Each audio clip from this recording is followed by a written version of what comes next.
Hello there and welcome to Get Good. My name is Bruce. As always, I'm joined by Magnus, and this week we are joined by the one and only Mr. Dave Colwell. Dave, how are you doing? I'm doing good, thank you. I can actually say Wonderful. that for truth at the moment, so that's good. It's not a fake good. Like, I'm doing great, but I am secretly dying inside. Yeah.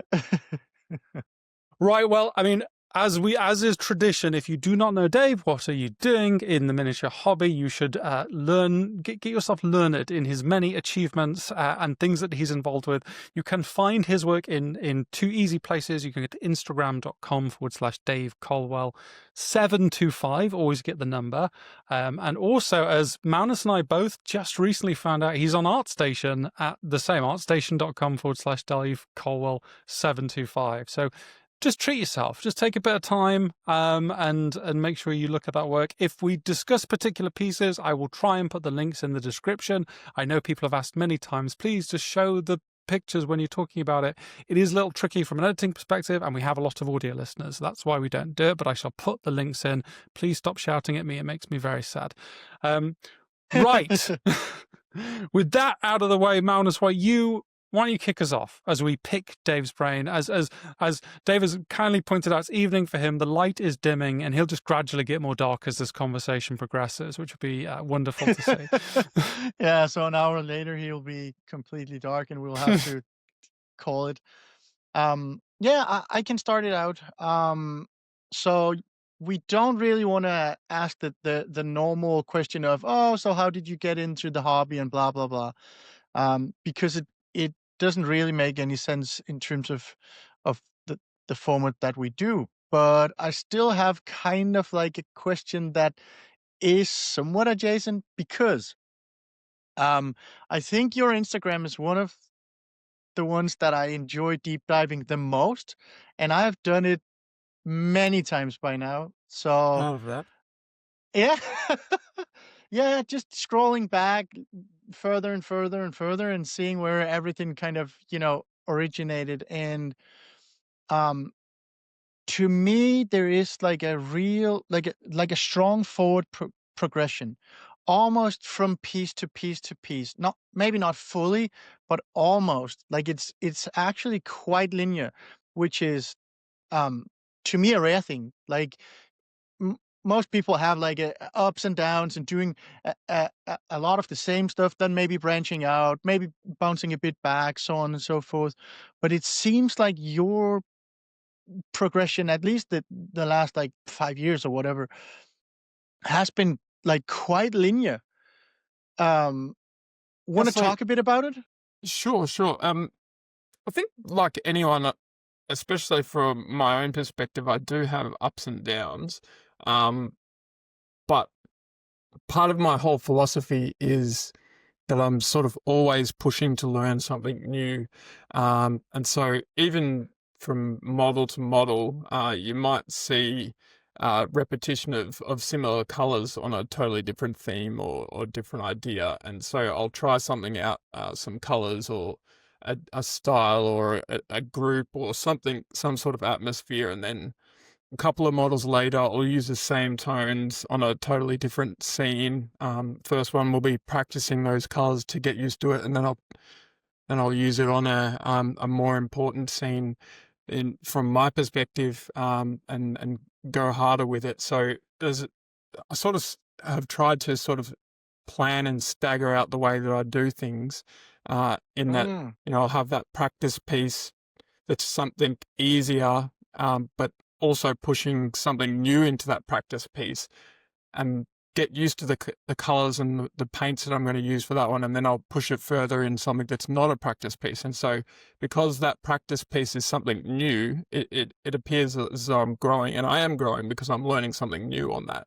And then I'll use those same colors in a very different way on another piece down the road, maybe 2 or 3 later. And if you know that about my work and then go back through my feed, you'll notice like similarities jumped maybe 2 or 3 models apart now.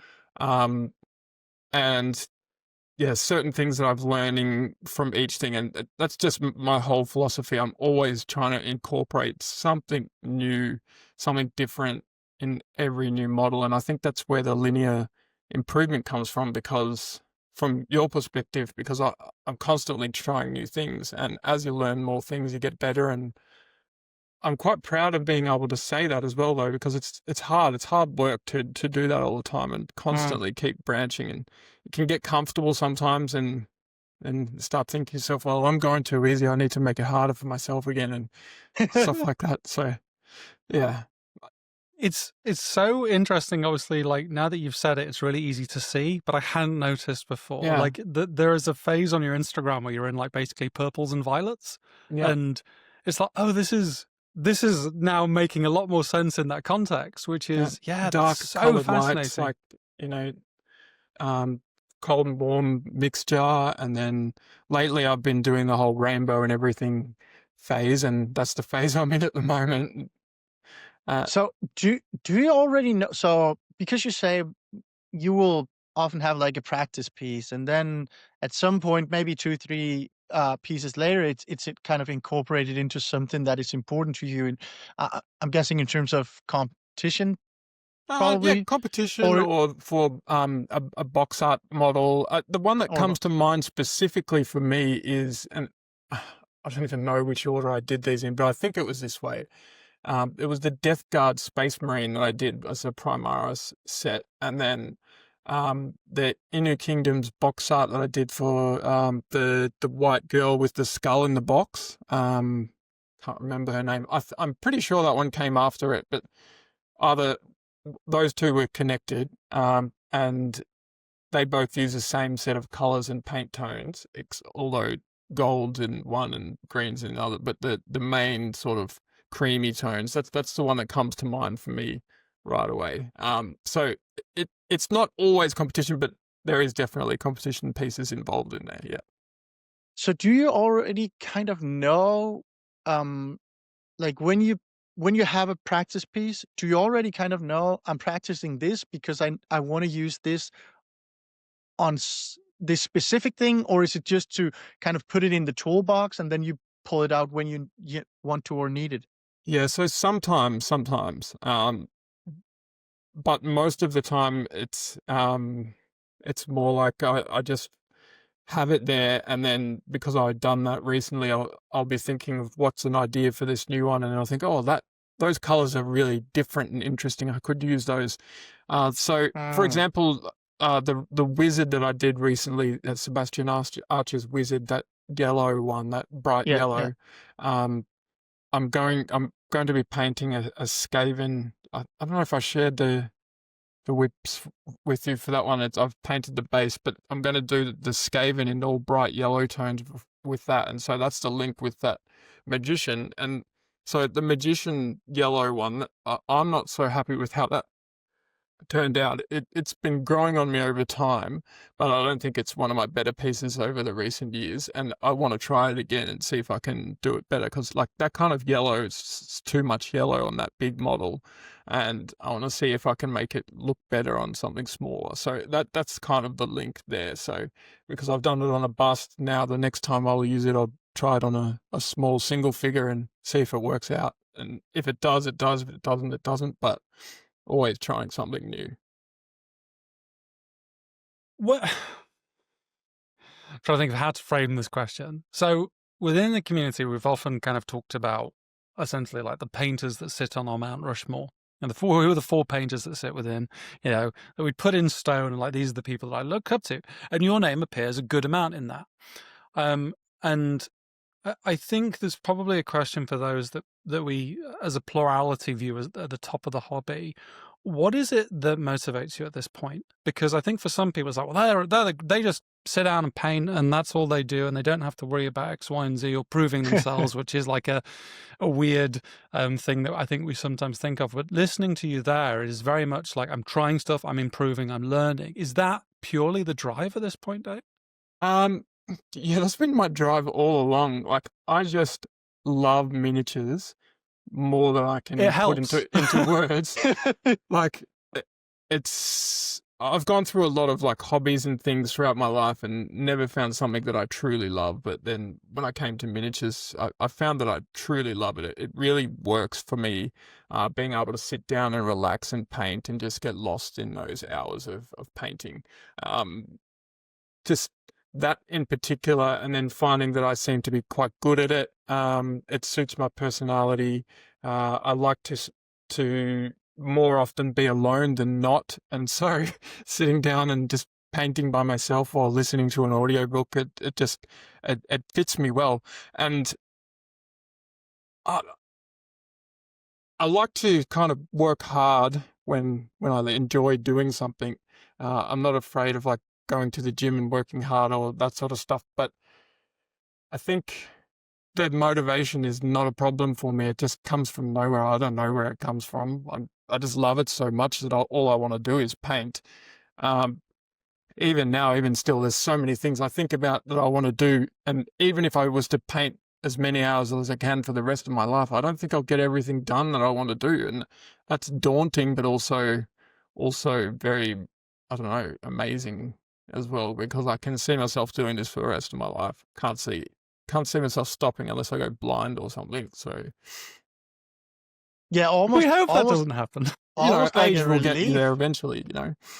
Yeah, of course. But I mean, yeah, almost like a relief that you know that this is something you're not running out of the passion, the drive, the want for, because that can definitely be true. Let's say you're playing games or golfing or sports or whatever. At some point, you know, people grow out of hobbies where, yeah, having already so many ideas and so many things going on that you're thinking, you know what, I could go on forever. It Yeah. must be kind of freeing. So there's this thing that my friends and I have talked about in Australia. I don't know whether many of them will recognise it, but if any of them watch, they'll remember this stupid idea that I'm about to bring up. But when we have hobbies, there's like a skill ceiling in things, and I feel like with miniatures, maybe 5 years ago, I felt like I was getting close to the skill ceiling. And so you're climbing this pyramid and you get towards the top of the pyramid and it's like in the clouds. And then once you get past the clouds and you get to the top, you think you're at the peak of the pyramid. But then when you reach there, there's actually another upside down pyramid sitting on top. And then so you start climbing more and you realize that there's an infinitely large, like cap on the top, and there's just no skill ceiling. You can learn so much. I still feel like I have so much to learn, and no, that's part of the motivation for me, I think, because I, I barely touched freehand yet, and that's something I really want to learn. There's a lot of like fine art sort of skin tone work that I feel like I'm not so good at yet. That's another area I really want to learn. And they're two really big subjects that will just within the painting side. And then I want to get good at basing. I want to be able to sculpt my own miniatures. All of those areas, there's just so much to do still. Like that's 10, 20 years of work at least just to get good at those things. And by then I'm sure I'll figure other stuff out. Yeah, it's almost like the same thing that Gabby said, right? Where it's like it is so vast and so many, like we can look at like the only the painting part, which Mm. is really actually quite small if you look at everything connected to miniatures, right?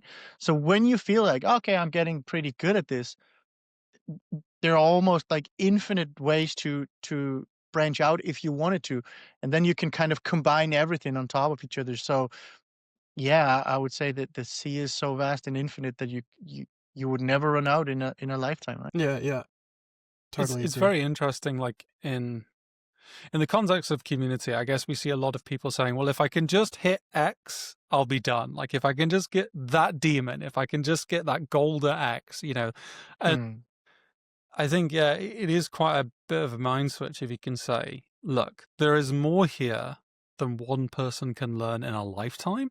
So therefore, what do you want to focus on? Where do you find the most joy? Maybe it is you're going to get really good at basing, and that's what you're going to focus on, and that will be your hobby.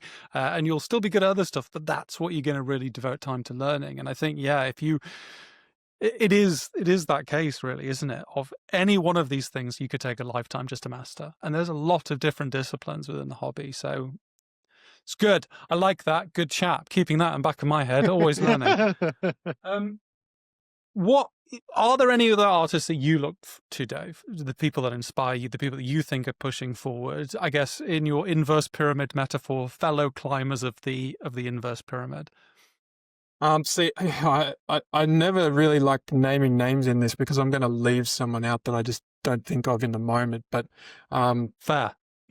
there's Wei Wang. He's really doing a lot of awesome stuff at the moment. Yisong Lee, as well. A lot of the Asian painters are really impressing me at the moment. Sangyong Lee is also another of my favorites. I've been really looking there a lot. Kirill Kanev is always like, every time you see what he's doing, it's just like he's the top. You know, everyone in the world thinks that he's just the best in the world. He's got so much confidence when you can start to see and understand the way he paints. And I've been lucky enough to see a few of his works in hand. He has so much confidence, and you can just see it in the way he works. Who else would I? Well, Mark Masklins, of course. I'm always loving his work. He has a very different taste to my own, and I really enjoy seeing what he does. Lucas Saba. I should probably mention some Australians, but I think like some of the up and comers in Australia, like Alexi and Juniper, are really doing impressive stuff at the moment. Hugo from Spain, Hugo Brown is sculpting and painting. He's doing great stuff. I've always loved Andy Wardle stuff. Geez, I'm going to forget a lot of people and not mention That's things. fine. I need to look through a list. Look, if you weren't mentioned, just know that Dave hates you. That's that simple, really. Of course, Arnell. There's people that, you know, the usual top names I haven't really mentioned because they're, of course, in there, you know, the usual big names.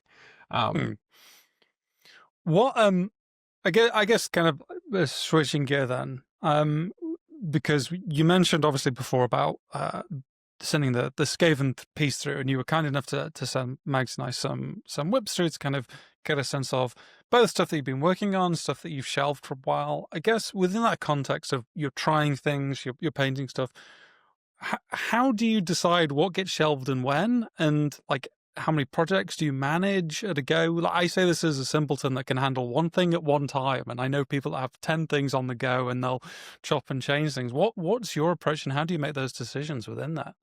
Okay, so this one's an area that I'm probably not really very disciplined in because I probably have more than 100 projects on the go at once. Oh my God. And so, you know, within those painted crawling ones that I showed you, that's just the stuff that I've started painting. And I didn't even send you all of the painted whip stuff. There's probably 10 or 15 projects that are mid-paint job at the moment. And then the other ones are prepped and ready to go. So, and then there's others that I'm building the bases for, complex bases and stuff that I know is going to take years and years to make because I need to be able to put time into it. But basically, the way it works for me is that I'll work on something these days, and I only started doing this probably about 12 months ago.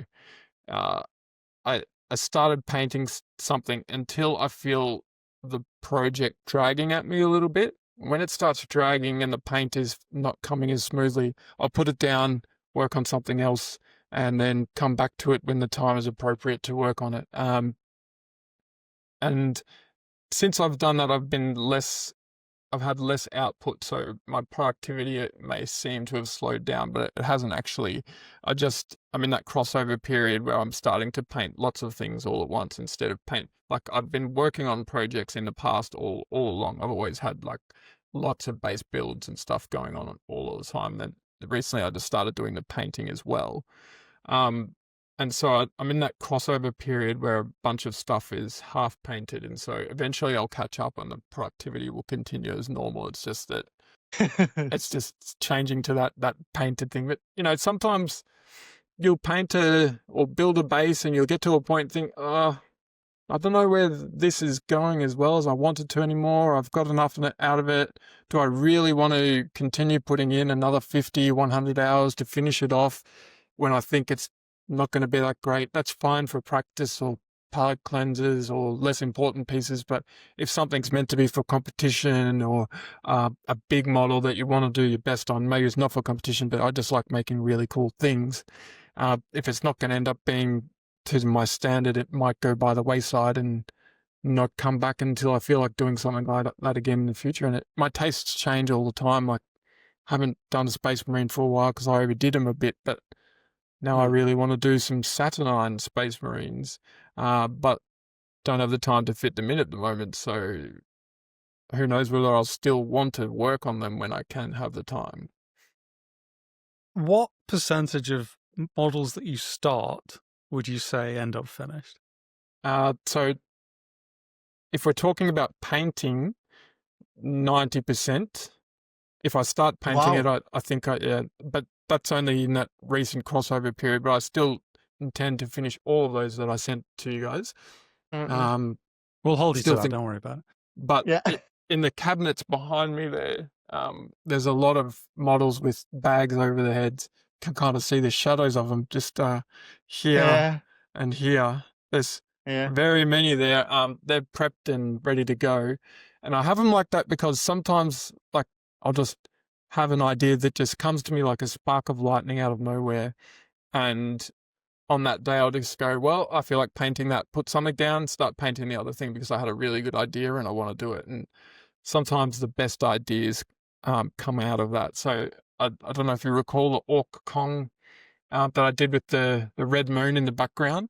That was one of those ones where the idea came to me like that. And I've just about finished painting the Spira Mirabilis Orc Mercenary, and that's in the same vein. I had an idea for that. The idea was all black, and so I just ran with it. It didn't end up going as all black as I had intended, so I'm going to have to try that idea again, the all black idea, but it worked out quite well. I should be finished, not too far off, but yeah, there's a lot of stuff in there that I've prepped and I don't expect that I'll paint.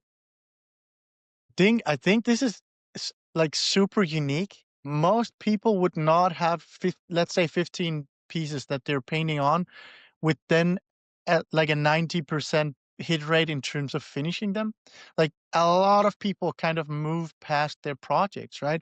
They start something, then they get to the grindy bit. Now it's really dragging. It's so hard. It's like, you know what? I feel like putting this down. Then they do start a thing. And then when they have done that like 2, 3, 4 times, well, some of the first ones, they definitely just get lost in the background, and you kind of fall out of love with them or whatever. How do you go back and just look at half finished things and then, you know what? Maybe I should, like, how do you keep it in mind, keep it fresh, keep it like almost like rediscovering a project, because some of them must be somewhat older, right? Yes, so the oldest ones within that group are the Witch Hunter and the Skaven. I still think that scene's going to be really good. It's just a basis, it's a diorama. So there's 2 Skaven, one that's holding like the ninja star, and there's another Skaven who's meant to be hiding behind a set of pillars. I still think that scene with the Witch Hunter and Skaven is going to be good. So I haven't lost the motivation to paint it.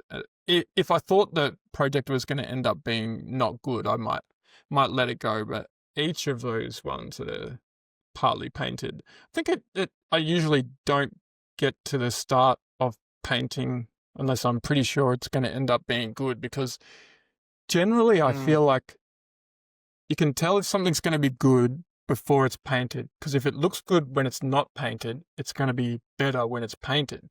So if you can just put your scene together and see the base ready to go without paint on it and just look at it and go, yeah, that's pretty good without paint, it's only going to get better when it's got paint. I guess that's where it lies for me. Like, I just want to make cool stuff, and if I don't think it's going to be very cool or good anymore, that's when it'll probably drop off. Like, I got close to doing that with the Yellow Wizard, Like the yellow was time consuming and grindy, but yeah, I just wanted to finish that because I'd gotten a certain distance along, and so picked it up and got it done. But some parts of that were a grind, and it's unfortunate when you start feeling that way about a project, because that's when you know you're not doing your best work and stuff. And yeah, I'm sure everyone Only ever understands happens to every project. So that. When you get to the back, right?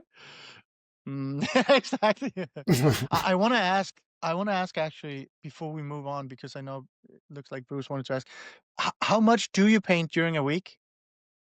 Um, it depends on my health, and but as much as I can, really, at least 5 hours a day, 7 days a week, and sometimes more than that. And my eyes get tired after that much time, so I can't usually paint more than 5 hours. So I've been trying to mix it up by doing, like, sculpting in the morning, digital sculpting, working on other stuff, trying to learn. But yeah, I'd probably overdo it a bit. Don't take enough breaks, but it's what I love to do. So I do it as much as I can.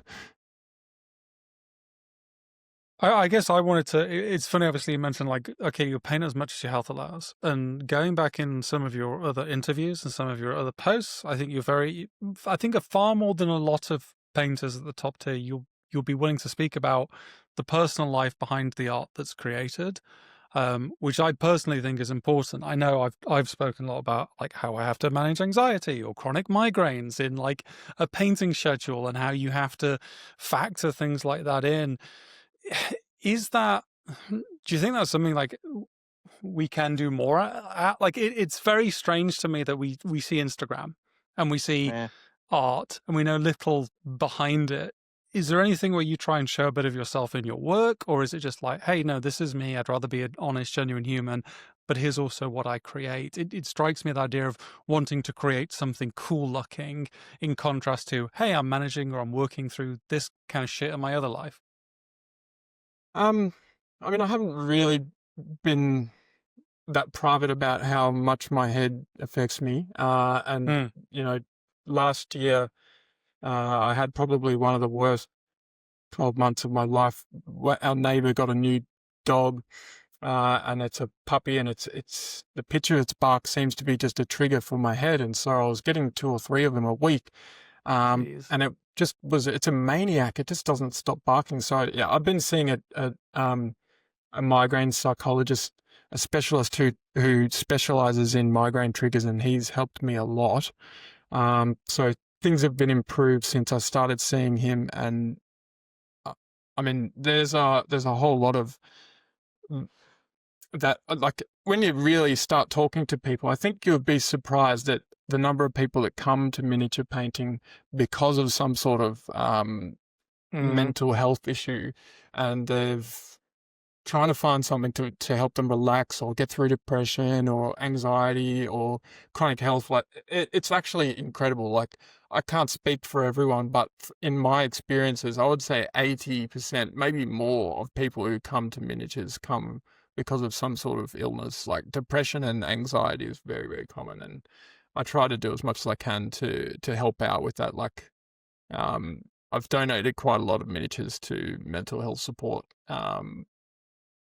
And that, I can't do a lot else to help with those sort of things. So, No. donating a miniature is something I can do. So I like to try and help where I can. So I came from some really dark places, 10, 12 years ago. Miniatures saved my life, literally. Yeah. And I think that's why we try and, like, preach an idea of community, because it is one of the those better things. communities in the Well, thank you. But it very is like, positive community.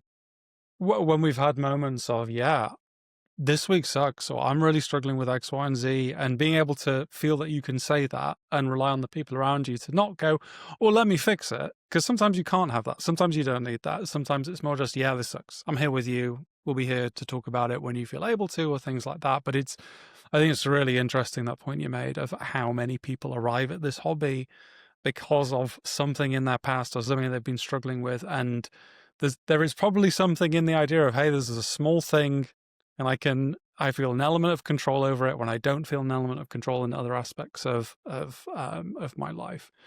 I want to bridge that into kind of the critique of your own work, which is a tricky one to mention. But I think obviously, like, when I've been pouring back through your old posts and stuff like heavy metal and things like that, you do take a very critical lens to your work when posted. I wouldn't Yeah. necessarily say you're full on now, like, I hate it. As soon as it's done, I hate it. No. But how do you manage that? How do you gauge the quality of your own work? And how do you obviously manage wanting to critique and improve versus being happy that you've created something cool? I'm never happy. That's the problem. I get to the end and see the stuff that I painted at the start, and I think, oh God, I could do that better now. So might as well throw it in the bin and start again. But no, like I try not to be that ungracious when I make my post, because I could very easily be like that and say, no, I hate it. Yeah. This one sucks. It's terrible. But I understand that what I'm doing, it took me a long time to develop the self-confidence to be able to believe in myself as a painter. And even still, I probably my own worst critic, my own hardest critic. And maybe that's part of the drive, because I'm driven in my own sense of being to want to be able to get better and achieve results that I believe I can, and don't feel like I've gotten to that level yet. Yeah, so very, I don't want to, like, I understand from when I started off, like, you hear the great painters saying things, oh, this sucks. And when you're just starting off and you see someone saying that their work sucks and it's just one of the best things you've ever seen, it can be really Yeah. disheartening to you when you're, and I don't want to give that people that sense. And I probably still do, but I try to be as realistic about it as I can and point out the reasons for it rather than just say, oh, this sucks. So that's probably part of the reason why I'm so detailed about my complaints about my own work. Yeah. I mean, there is something the idea of being precise in your criticism, though, as well. It's not just, certainly looking at some of your past stuff, it's never just, oh, this sucks. It's often like a balancing of, hey, this is the thing that I was aiming for, and maybe I struggled with this, or maybe the execution isn't quite what it ended up being in my head. And I think that carries, I do think it probably links into, I know I probably mention this every one of these goddamn podcasts we do, but something I'll now says an FAQ too, where it's like, I didn't have the eyes at the time to see what things could be. And when you're just starting out, everything is either amazing or something you could paint. And then you progress and you improve and you begin nuanced critique. So it is helpful to see something that's not just, this sucks, but rather, this is what I was trying, this is maybe where I succeeded, and this is maybe where I fell short of my expectations. I think failure is often a bit of a hard word in art, but hey ho. Do you ever we mentioned competition, and obviously you're very accomplished at competition. You are Only also in Australia. Well, I guess online a little bit too, but yeah. Yeah, I mean, you can put that asterisk there. I'm not putting that asterisk there. But both in terms of competition and judging, do you feel a constant pressure to perform? And we were talking about, Magnus and I were talking about this in the context of when you do have people who are seen at the top on the Mount Rushmore, etc., there is a constant expectation of high placement. Do you feel that pressure, or is that secondary to, hey, I'm creating cool stuff, people either vibe with it or they do not? Yeah, I think I'm quite lucky in this regard because I don't feel it at all. Like, I don't know, it doesn't seem to worry me or affect me. I don't paint for competition really. Like, sometimes I do. Like the Swordmaster bust, that was full hardcore paint competition mode, and the Cormac bust with the dappled light, that was full competition mode. And then the Minotaur earlier this year, that's more not necessarily competition mode, but that's like trying to do my absolute best on that piece, just because it's a custom sculpt that I worked on very closely with Hugo, and it's my desire to see just what I can do if I put my absolute best into something, and then if it's ready for a competition, I'll bring it along. I don't really care that much about competing. I do want to come to Europe for Golden Demon and Monty at some point, maybe 2027, I'm thinking at the moment, but we'll see if we end up confirming that. But it's not so much to compete. I just want to see everyone else's work in hand and get to meet everyone I've become friends with online.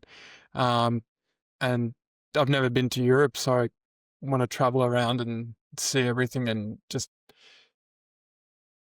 if I come for that though, I say I'm not competitive, but then within my head, I'm like, I've got to bring something that really shows Yeah. what I can do though. And if I win, I win. If I don't, I don't. I won't care either way. But I still wanted to put my best foot forward for it. So, what are you thinking about what to do for that? If it was to Yeah, happen? and I almost wouldn't necessarily view that as a competitive thing. I would say like wanting something to say, this is who I am. This is what I view as representative of my work and my ethos and my skill level. It doesn't necessarily be now judge it and I shall take the medal or no medal. But I think when there is something where you've not been to Europe, and I'm sure there'd be a line of people in the hobby lining up around the block to host you and things like that, is being able to go there and say, yeah, and this is me, because we do get for most of the time we only get to see our peers' work in Instagram Photos, yeah. Yeah. exactly, and it is very different from that opportunity So different. to hold things in hand. Do you feel like there is a bit of a gap? I mean, we've talked about a gap of understanding between like Europe and the Asian painting scene. And obviously, I think I would consider Australia to be more aligned with the Asian painting scene, largely because it does feel a little bit isolated and those are a bit more like grouped. Do we have enclaves of painting? Because we've talked about that with the American scene, the European scene, and then this APAC scene. How do you view it?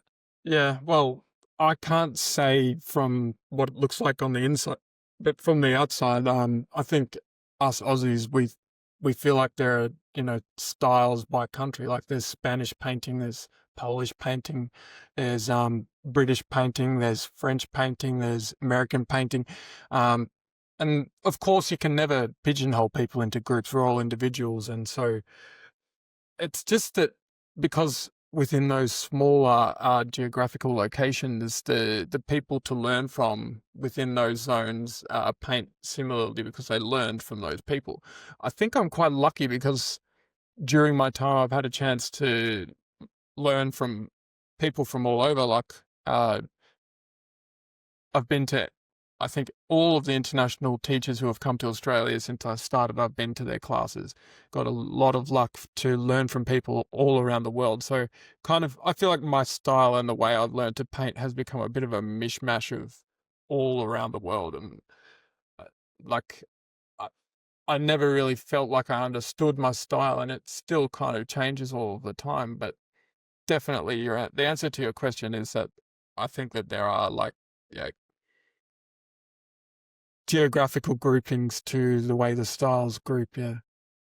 And It's how would funny you that you go think, on, Mike. yeah, it's funny that you think it changes all the time, and the rest of us looking is like, that's a Colwell thing, almost instant. Yeah, I'm not even joking. Like when something is posted or whatnot, it's like, okay, well, I bet you it's a Colwell thing because they do share a style, I think, in especially not in the color choices and ambience and temperatures and stuff like that, because it's ever changing, but definitely in the rendering. Yeah. I feel like it's a lot of like, because you play with light and color and all of that, but the rendering is kind of like, it looks like you found your Way of groove. doing it. Yeah. Yeah, Yeah. this, yeah. And so, like, you get feedback from various sources sometimes, and sometimes you take a certain thing personally or not. And when you think back on when you got this bit of advice or that, and you think, wow, that was just one comment that someone gave me on Facebook like 8 years ago, but it really influenced why am I still so focused on that silly bit of a feedback that someone gave me that really didn't mean anything? Like, those strokes are too thick. Or something like that. So now I use really small, thin strokes all the time. But that sort of thing is what influences a style, I guess. And I like to do a lot of like micro texture rendering, and it's kind of what I think of as fake smooth. But yeah, I think that's probably where my style comes through, like textures at the micro level, but then as you zoom out, it starts to look more and more smooth. Yeah, it's the thing I like the most, I think, is like that you have that almost like a red thread going through where you can always kind of, even on this bigger and the smaller scale, you can kind of, if you see it at a foot length or whatever, it looks like that the materials are rendered in terms of either smooth or textured or whatnot. And as you zoom, you can kind of see the life and the um, almost like the layers of color underneath, because they're kind of, instead of just blending it out with a glaze, right, where you unify everything, they're actually tiny marks of different colors on top of each other. Sometimes in a gradient, but sometimes it's almost not like a linear gradient, but more of a almost like muddled a bit Yeah, in I know terms what you of, mean. It's like dithering basically. It's the yeah, computer image sort of dithering. yes, Yeah. yes, exactly, And exactly. I I'm really leaning more enjoy and it. more into that these days because I really like that. But it's very hard to paint that way. But it came about um, as a result of me not glazing, because I only really learned how to glaze properly about, I think it was 18 months ago with Will, when Will came to Australia. And so It's so my entire crazy to think about. style, It blew my mind when you said this, but yeah, Yeah. go on. yeah, so 18 months ago, I never learned how to glaze, and the whole mistake I was doing was I was just moving too quickly and not letting the paint dry. But I used to Mm. always just tear the surface, and so it used to look terrible. So my entire style was built around blending without glazing, and so I learned to stipple and then use small strokes. And so through that, I learned how to put the right color in the right place at the right time with a dot or a stroke. And so from there, I've progressed into using like a rainbow of colors within a smaller millimeter or 2 millimeter space. You'll have the entire rainbow in there, but the value of the colors is consistent, so you can't see it until you zoom in close. And I feel like that's a really difficult and unique thing to me. Not a lot of people do that. And so um, I've been really trying to lean into that because I like it, especially lately. That's it's the whole rainbow everywhere thing. Yeah, It's the Tauron or the ones, the Hugo one is when you look at it, in a zoomed out photo, it's like, oh, this is really good. And then you zoom in and you see all the yellows and the purples and everything is kind of flowing a bit together. It's really an incredible piece for someone to study too. If they really want to see what's going on, it has like infinite depth almost. Now, yeah, I'm still working on that one. The base is not quite finished, which is why I haven't shared it publicly yet. So still some more to do with it. But the model itself is finished painting. I'm pretty happy with that. I think that's some of my best work, actually. Mm. I really went hard on that, though. So wanted to do the sculpt justice because that was made for me. And we worked very closely together on that model, Hugo and I, and all of the decisions I think that we made were based on how the shapes would work best for me to paint with. And so when you have Mm. something that's particularly sculpted for you in that regard, and then you get to paint on it, is a really joyful experience to just paint on a sculpt that's been sculpted for your style. It's Yeah. amazing. If you ever get the chance to do that, I really highly recommend it. Hugo's an absolute monster. This is Yeah. complete aside, but good lord, just paints, Yeah. sculpts, does it all. Jesus, save some for the rest of us, At the please. moment, Hugo. he's probably my favorite digital sculptor at the moment. He's just so good. It's interesting, obviously. Just I think for some people, it may be like having trouble trying to visualize that. There's a really, if you go to Dave's art station, you have the banner on the top where things are a lot more zoomed in, so you can see much more of the individual like marks, and then you have the thumbnail cascade beneath, so you get to see both it zoomed in and zoomed out, which kind of helps understand the effects. I often like view it like an LED screen. If you're real close, you can see those individual the pixels. Yeah. As you pull back, suddenly certain things emerge and you get the colors and the value contrast. It is such an unusual style. It will always blow my mind that you only learned how to glaze 18 months ago. Yeah, but the funny thing is it's actually super valuable for everyone. So even though it's not your full style, imagining it like painting as filling out pixels, right? Because sometimes you can't get it smooth, right? It might be a tiny thing in the surface that maybe you build up even the smallest layer. So when you try and glaze it over, you just cannot. It's not like you cannot do a full stroke, and it blends out. So if you kind of maybe, we're a bit away from that and view it as, okay, I need to fill out this space where it's not quite covering, or the color is a bit off or whatnot. And just putting a single dot is sometimes enough, Yeah, right? yeah.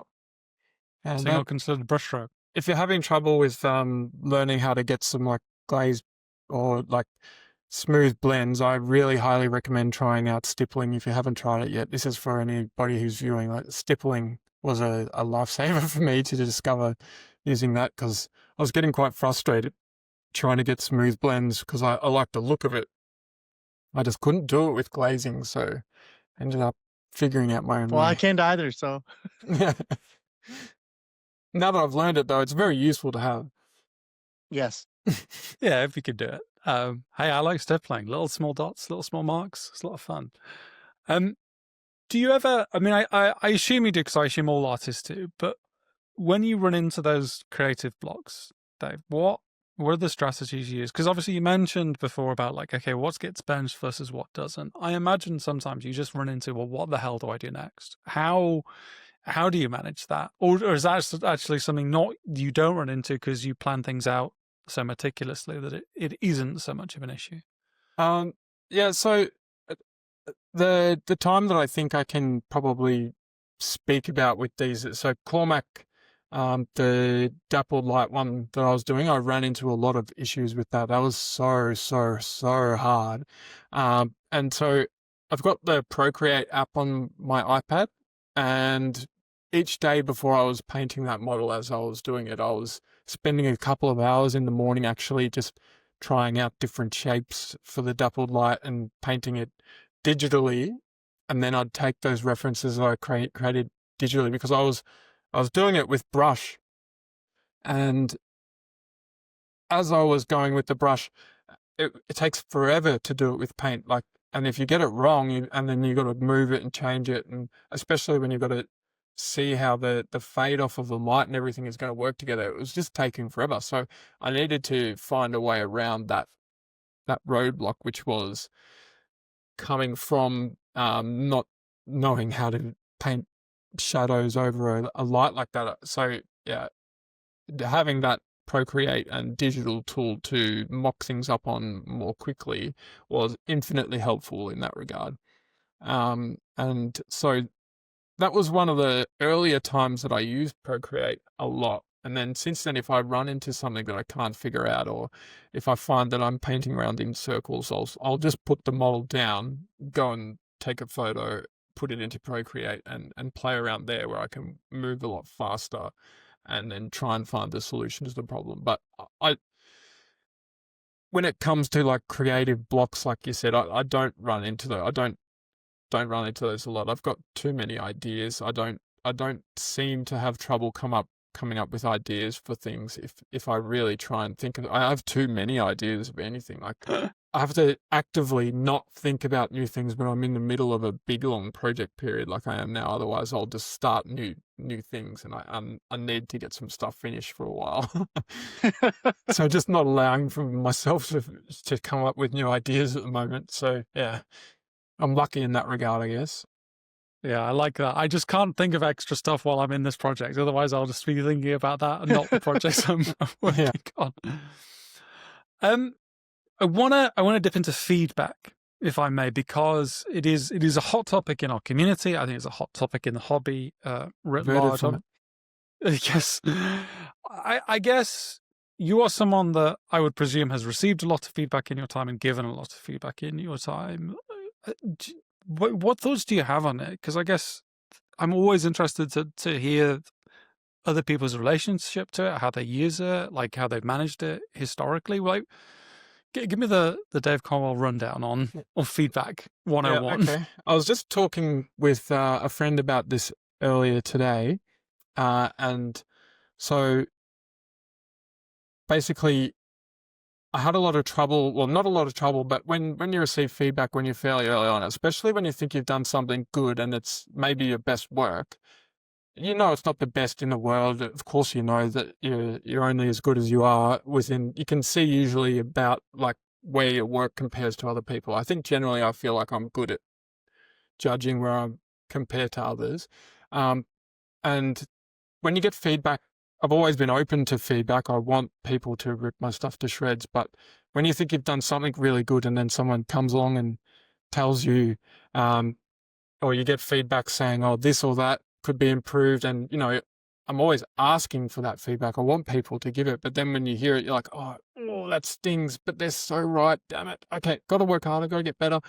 And so personally, I believe feedback is endlessly useful. And people coming in these days, it's very easy to get feedback.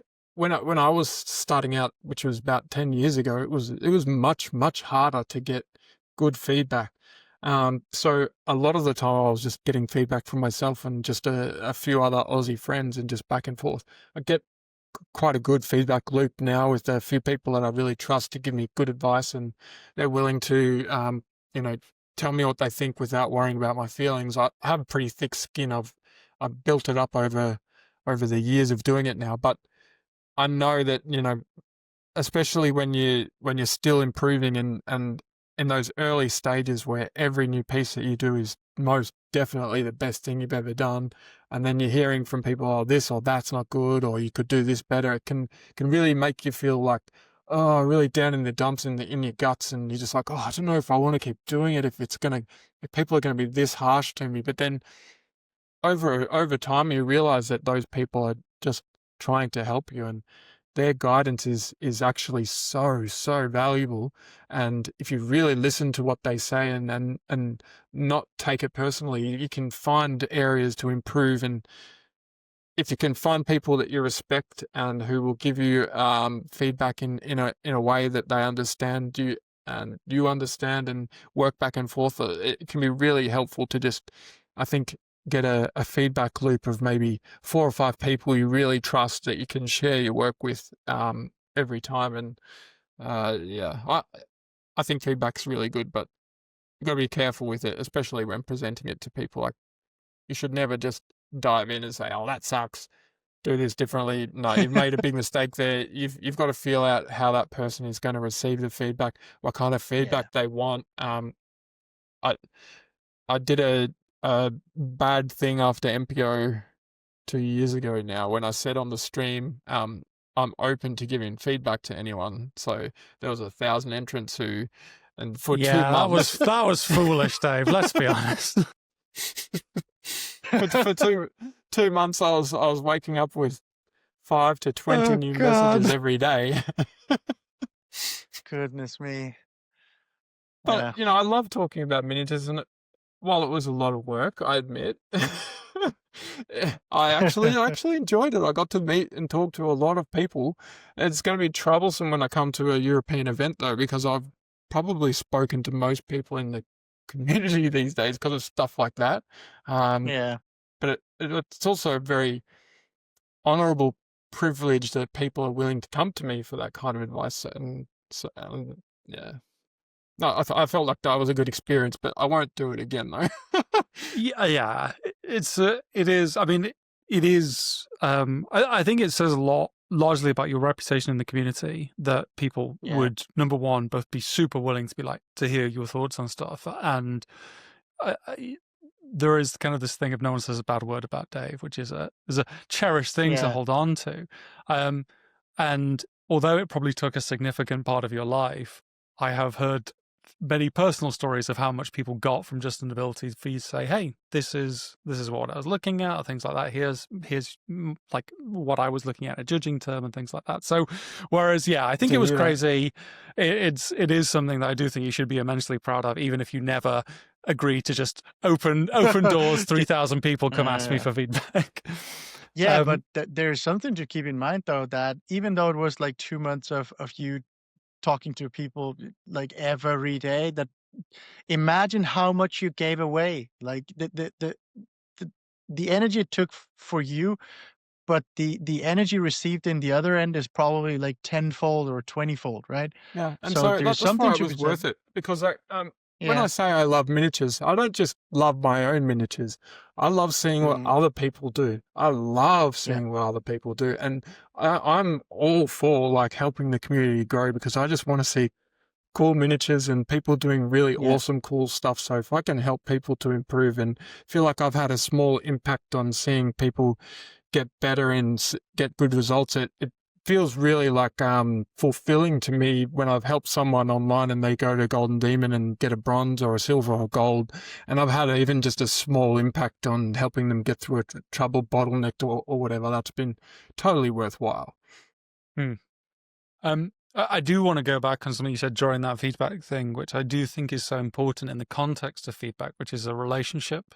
It's not just, okay, casting out to the whole world, here's a piece, what do you think? Because to your point, and I really like the way you phrase it, it's like when you show someone something, it'd be very rare for someone to say, yes, I think this is the best thing in the world. But rather, this is maybe like a really good thing for my skill level or where I'm at in my journey. And you need to have someone who is in something of a relationship with you in terms of giving that feedback to know, yeah, I'm not going to compare this to the latest Kirill piece.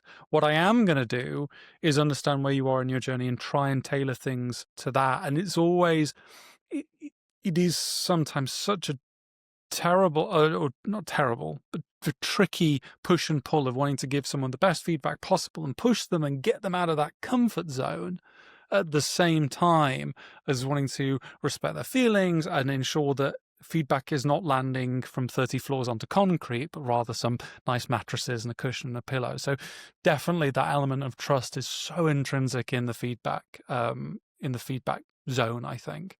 Yeah, I mean, feedback can be right, but presented wrong, right? It's like Mm. it often actually is. That we've all had a yeah. I mean, genuinely, we all everyone I know has had feedback presented to them in some form where they were hurt much more by it than they gained, even though it was maybe correct feedback, right? Yeah, and yeah, I I think instantly to one of my Australian friends, Ben Leighton. I gave him some feedback one time, and I did my best. I do my best to always present my feedback as nicely as possible. But he's told me the story like years down the track now. I totally broke his heart, and so ever since you hear that sort of thing, it makes you feel sick thinking, oh no, what did I do? I can't believe I hurt him so much, because he's a really nice guy. And so when you hear things like that, it makes you learn and try to get better at doing it. And so I always try and ask someone, if they're asking for feedback, what kind of feedback they want before I go Yeah. in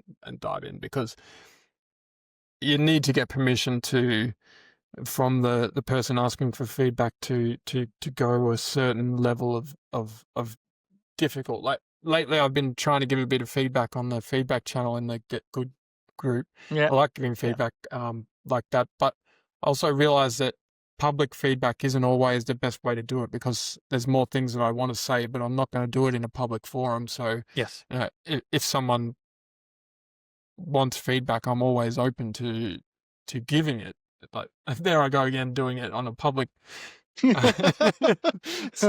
Yeah, careful now. But it is, I mean, it is, because I've been thinking a lot about this in the context of we are like Get Good is a thing that preaches a lot of like essentially having feedback relationships. We also have a part of the Discord which is open and public feedback, and I've been trying to like essentially marry those two separate concepts for a little while, and I do think it is an on-ramp for a lot of people. Actually, it's why I have so much time for Eric and his Feedback Fridays, because there are some people for whom all feedback is terrifying, but then maybe they'll ask a question. In a public forum, you would tend to get a slightly more cushioned sense of feedback. Or if it's Feedback Friday, you get, Eric with 5 minutes on your piece and managing that very well. So it can make people feel good about the process and empowered by it, not just, oh, I just don't want to hear people say bad things about my work, which I think it can often feel like from the outside. So I understand why they both can coexist to a certain extent, but I personally would rely only on those more personal relationships to be the ones that push you forward and really help advance your art almost. Yeah,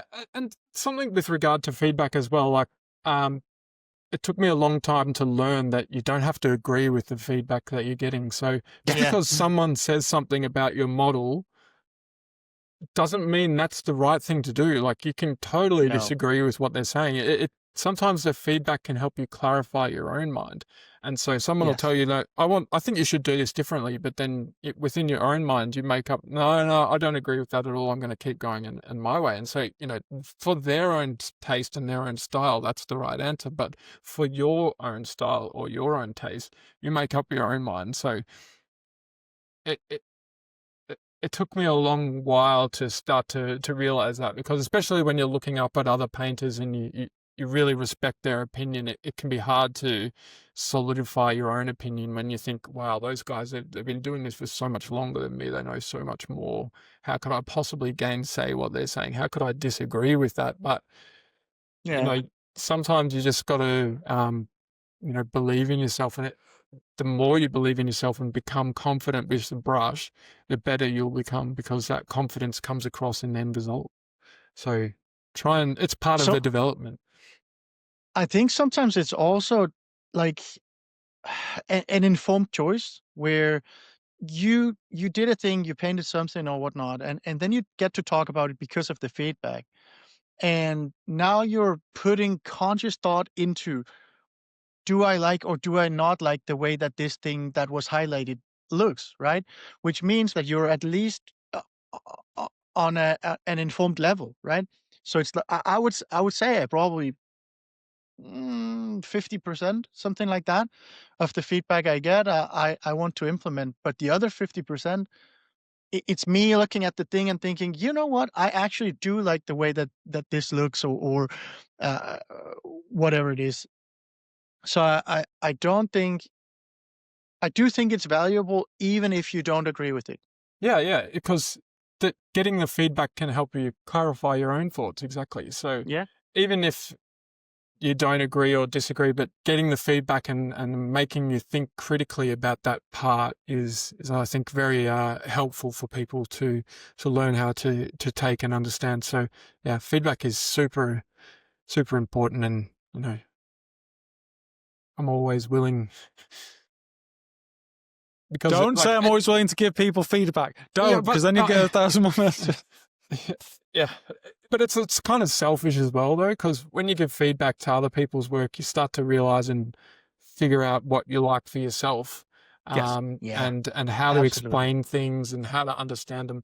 Because if you don't ever stop and try to analyze and understand what and why you like this way or that way, you never fully absorb the reasons why you make those choices. I think this is why I enjoy community so much, is that even if you're just, in the community, you oftentimes almost like your thoughts are so much more concentrated around the thing that is miniatures, right? So you spend so much more time just thinking of it, right? It might not be that you paint more, or that you explicitly know, okay, I picked up this nugget here, but your mind is more on it, and it will help you. I guarantee it will, because you're just thinking more, you're more immersed, right? Yeah, absolutely. I'm mindful of time, and we've watched Dave go from a cheery totally summer dark flick to a horror film over the course of this hour. This is quite a deep I'm happy question. to keep going. Okay, well, we'll talk until you're sick of us. I can talk about miniatures all day, so don't keep me here for 5 hours, because I definitely would. So one of the things that I've asked, pretty much everyone is like, okay, well, what are the more common mistakes that we've seen? And I think we've heard so many answers to that I almost want to stop asking it, because it turns out there are a lot of commonalities. But I guess I want to dive into something which is on the other side, and it is a question I don't have a good answer for, and I've been thinking about it a lot in terms of what it takes to reach the top. And I know the top is an effervescent term at the moment. I don't think it I'm is a there constant journey, which is fine. But when you look at essentially people that we regard as masters, do you think there are certain traits or approaches that help them? Whether it's, you just mentioned there about feedback being a way to train your conscious mind and how you think about the work more, so you're not just automatically doing things. Are there things that you see in people or work that you're like, okay, that's probably something that's helped them get to a higher level? Well, yeah, this is going to seem like a silly answer, but just the people who paint the most are the ones who get to the top, the ones who put paintbrush to work, because there's only so much that theory can do until you get used to brush control and paints, because every different paint, the same color from different brands, will function differently, and you need to get that level of experience actually using the brush and the paint, and then using different types of brushes to get different finishes and looks. And so I don't know how much other people do this, but I jump between a lot of different brushes while I'm working. So depending on what finish I want, I'll jump from a 2 to a 2 miniature to a 0 to a 00 to a 000 and up to a 4 or a 5, depending on what I'm painting. So I jump around a lot, and it took a long time to get used to all those different brush sizes. But, the more that you can work and get experience and confidence in all those different things, different brands of paint function in different ways, getting used to how they function across like different temperature changes. Winter and summer is always a pain in the butt to get used to, because the paint feels totally different. So, in your first few years, if you start in winter, you get used to the way the paint sits on a wet palette. And then you move into summer and it starts drying out. It's like, oh, I can't do anything. Yeah. So just paint as much as you can. That's the advice that I would give for that. I would 100% agree. I think I can't remember if it was a hangout or a talk or whatever, but at least we talked about it recently, even that there is no better like fix than paint more. It's just true. You can't substitute. You can cut some corners, of course, with knowing, okay, you shouldn't mix in this way, or the lighting is wrong in that way, or these colors don't go too well together, or whatever it is. So of course you can get some help and some feedback and all of that. But really, the best way to get better is to do it more. Spend time on brush. Enjoy the hobby, because really that's what it is. I do think that's probably something that the hyper YouTube and content minded world that we inhabit can sometimes like snap. Oh, well, I'll just do another. If I watch 5 more videos on NMM, I'll get it, and not. I'll try and paint it, and it'll look garbage, and I'll paint it again, and it'll look a bit better, and then I'll paint it again, and suddenly you're like, oh no, that's the journey that actually taught me, not watching 15 videos and never putting brush to model. Something that I believe about non-metallic metal is that everyone ends up doing it differently, because it's such a complex subject, and we all end up coming to different understandings about the way to do different things, and it ends up forming a really key fundamental part of everyone's style, the way that they analyze and understand non-metallic metals. So you look at all painters, no one does metal exactly the same, and that the way that they go through that wiggly, windy path of understanding how to interpret metals is, well, you can see how they adopted different things in their own way, and it's wonderful to see that sort of thing. And it's another thing that I hadn't said earlier that I want to say, is that part of the thing I love about miniatures is that when you see someone, or multiple people painting the same model, even if they choose the same colors, they're going to paint it and interpret the volumes differently. And then, non-metallic metal interpretation is different. And so it makes the same canvas, the same 3D canvas, infinitely interesting, because that person's personality and personal style comes across in the way that they choose how to do it. And that's very different to canvas painting. I mean, canvas painting, people's style does come across, but there's that extra layer of interpreting volumes with miniatures that adds another,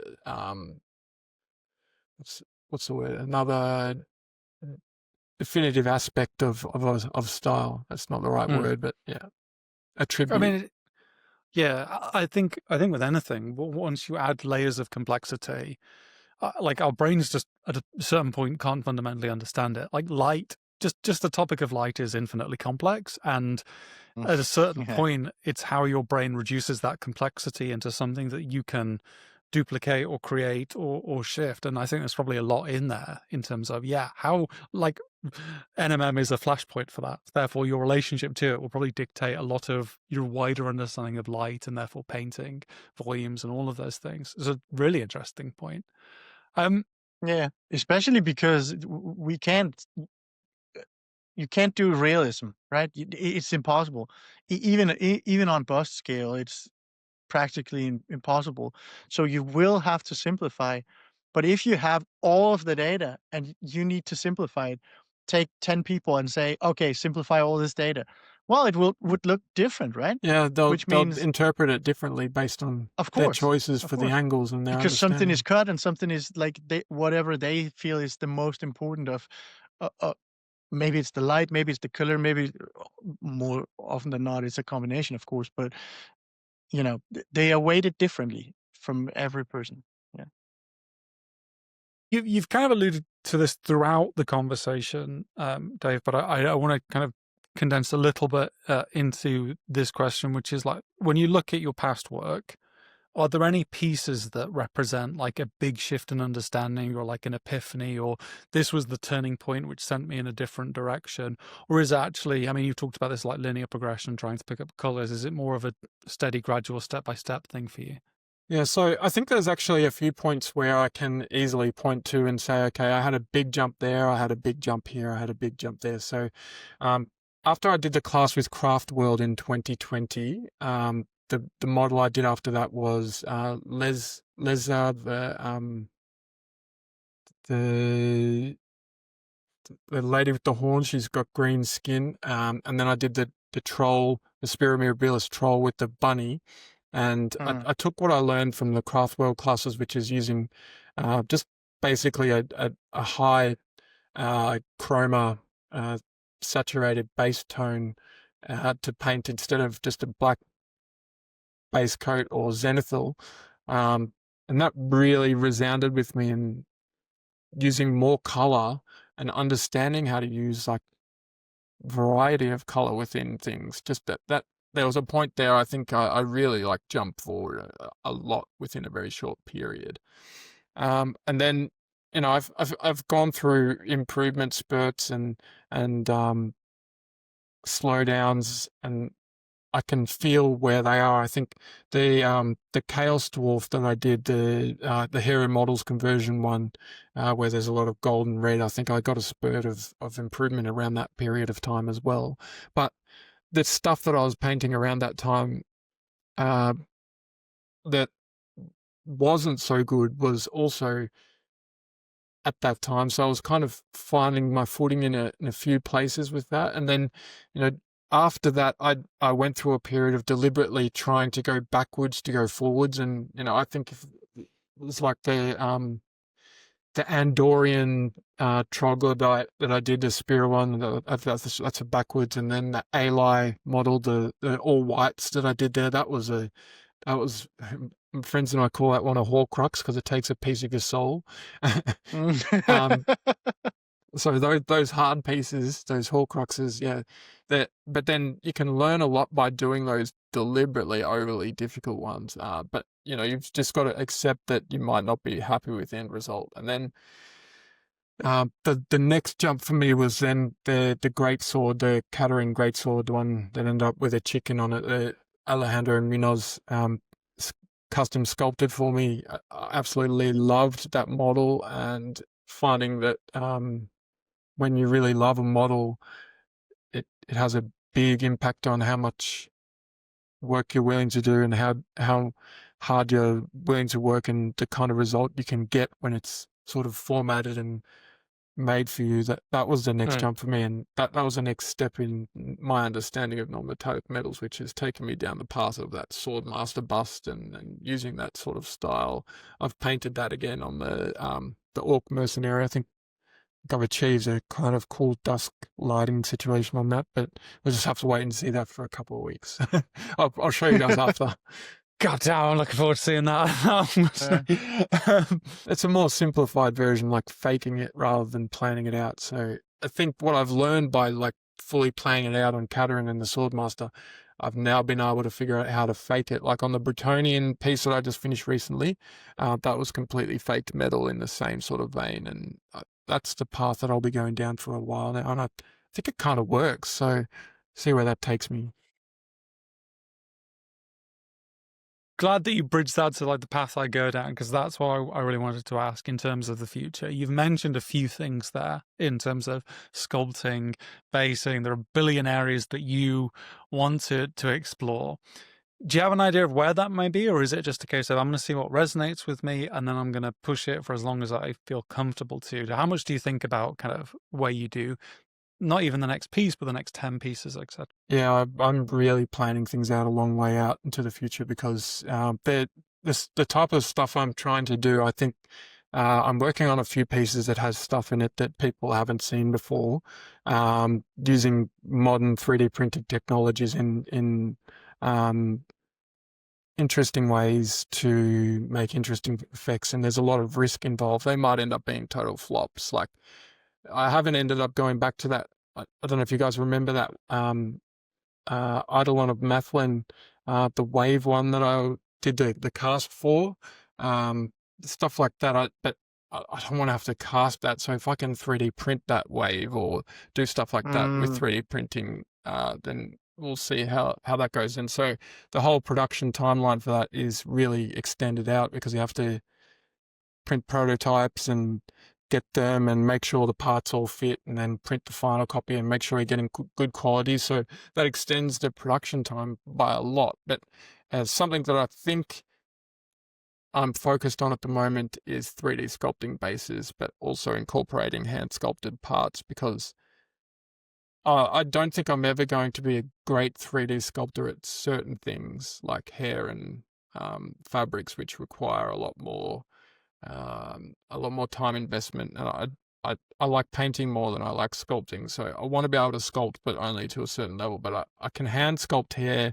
and fabrics a lot more easily than digitally. So I'm thinking I might end up doing that where I digitally sculpt stuff, models, and then just get them printed without hair and fabric and do that by hand. And I like the idea of mixing things like that. So it's not all just digital. And so there is some hand sculpted to it. Basing and composition. But yeah, generally, my taste at the moment is moving more towards not single figure, but GW scale stuff. I've always loved Warhammer, I've always loved the GW stuff, and at the moment I'm liking the idea of making bases and bigger scenes, and the big scenes with a 75mm model that have a big base, there's so much surface area to paint. Yeah. So when you can do that on a smaller figure, it's just it's a little less time consuming. So I think that's why they appeal to me. But then I've painted a couple of busts and I thought I was getting over them, but really enjoyed the process of busts. So I'm sure that they'll never go away because busts are nice to be able to just pick up and that's it. A palette cleanser. That's what the mercenary orc is. But then I've gone and painted this whole reflective NMM in it as a palette cleanser. So just a quick little palette cleanser of an entire world and a helmet. Yeah, really. I think there is something to say though in terms of like that Warhammer scale and the amount of storytelling that you can fill into what is essentially a compact space. Which is the other thing about like 75mm with the huge bases is they're just massively unwieldy. Like just transporting those things becomes a nightmare.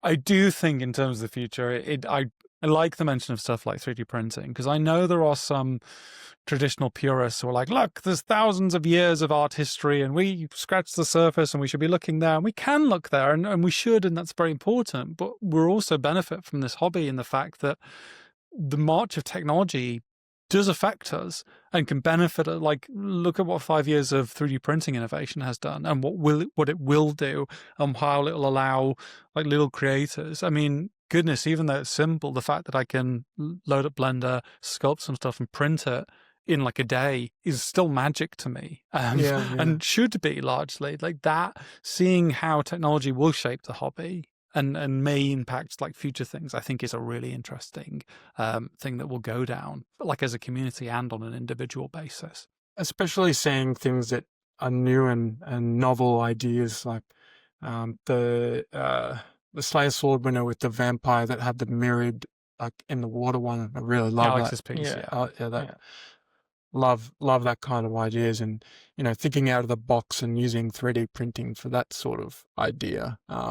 Doing things that you just can't do without 3D printing. Those are the kind of ideas that appeal to me. Using the technology to do things literally that weren't possible any other way. Well, maybe you could hand sculpt it, but it would be incredibly difficult. Incredible difficult. And I mean, we talk about like the idea of needing to understand how paint works on the brush. In my limited experience with traditional stuff, it's understanding different sculpting mediums and how they interact. It's its own lifetime to try and get your head into some of that stuff. I think a kind of final question from me, which is essentially, you are so known for color. It's the easiest thing in the world to point to. And we've spoken to a lot of artists like, look, it's automatic for me now, like in terms of picking the scheme. That doesn't seem to be your style. It does seem to be a lot more methodical how you plan out color. How do you approach it? Is it a case of you look at a model and an idea pops into your head of, hey, here's the color I'm going to go for? Or is it a bit more innate of, actually, I fancy a bit of yellow and this feels right? How do you think about color for your work? So lately I've been, it's funny, I took a photo of my palette because it was just ridiculous the other day. I think I put like 20 paints on from the very beginning, and just all different tones, with all different saturation levels across the entire rainbow. And then I'll deliberately just leave out like reds or leave out yellows or oranges, or so there'll just be one tone from the entire color wheel that I'm not including, maybe blues, maybe purples, and that will end up informing the entire. I may end up still using, touching into those, but you can generally, when you blend, I use a scale artist color tubes a lot, but when you blend colors that are not the colors, so if you've got like a green, like the sap green and dark violet, if you mix those two together, the scale artist can get quite a good blue equivalent. Usually that should go grey, but with their strong pigments, it ends up becoming a blue, and so you've got the whole range there, but then that's a limited blue within that range, and so I don't know, it's sort of automatic to me these days. It just sort of comes automatically. I feel that I've got quite a breadth of experience with color, and I end up just picking what feels right. And something that it has evolved for me over the years is that I notice a lot of painters use the same color throughout, but sometimes it's actually a good thing to have a bit of a different tone within things.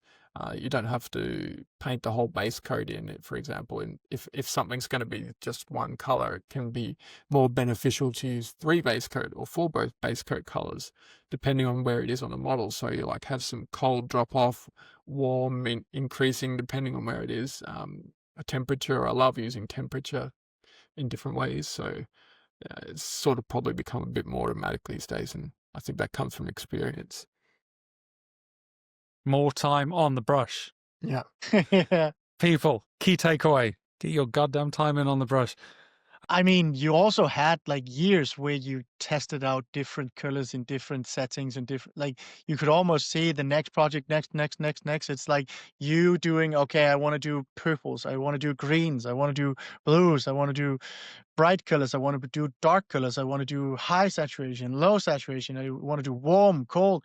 Like you can I was see very that you methodical tried. about that, yeah. So I kind of went Yeah. around the color wheel, picked, okay, so this model will be my all yellow one. So you Mm. don't end up using just yellow, but the focus and atmosphere and everything about the scene is based in yellow. So this Orc Mercenary is my first try of all black. I just realized I hadn't really tried by thinking that before. I mean, I've tried, desaturated tones and the Michael Contreras, the Death model one, and the Angel and Demon. They're kind of in that sort of desaturated color zones. But I hadn't deliberately thought of going all black before. I've gone all white.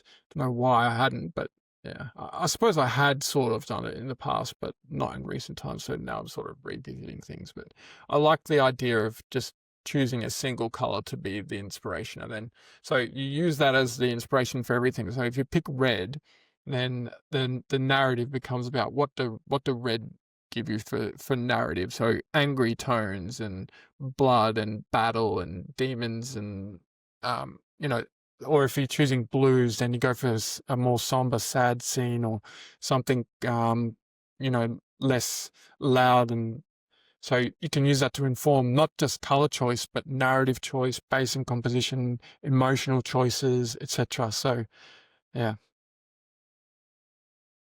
I think that My answers brain's that. been, yeah, I mean, my brain's been thoroughly reshaped by Yeah. this conversation. I'm sure many many people listening will find it much the same. Manus, any closing questions from you? No, I think we touched on, so everything. many things. Not on everything, but so many things that it's like, well, you could go on forever, right? It's Yeah, like, yeah. You yeah. really could, honestly. And it's so I fun to talk think about it all. it is, and I think maybe like outside of the more like technical aspects, the core thing I've picked off is just the love of the hobby, which is ultimately why we all got into it. Like Well, we're no all matter here. what route we found it, it's just actually you start doing this and you realize, you know what, it's pretty fun putting paint on a mini and watching it come together and breathing life into something, and then being able to talk to people about it and they get it as well, because they're not just like, oh, you're just painting these little things. It's like, no, it's a whole thing. It's Um, because they're Yeah, little and that it also makes it cool. yeah. also more often than not, you don't get really good at something if you not enjoy it, right? Yeah, Yes. yeah, yeah. And if you're not enjoying it, don't push yourself to keep doing it. Just No. enjoy what other people do and find something else that you enjoy to do in your own times. Like Yeah. don't feel like you have to force yourself to do this just because. Yeah, Life's too short to have a hobby you don't enjoy. It's really that Yeah, simple. it really is. yeah. Right. Well, then all that remains is for me to thank you so much, Dave, for your time. It has been very enlightening That's been and a great. lovely opportunity. Thanks for having me Thank on. you. I'm Oh, thrilled to our be on part of pleasure. the show. As mentioned at the top, please do go right now. In fact, I'm not even going to give you time to breathe. Go to artstation.com/Dave Colwell 725 or on Instagram. All the links are going to be in the description. All the links to the pieces that we've discussed are going to be in the description. That's going to be a lot of links, but it's okay. That's what descriptions are for. But I think maybe I'm feeling this more than anything when I say, until next time, thank you so much, and go paint something beautiful. Bye-bye. Yeah.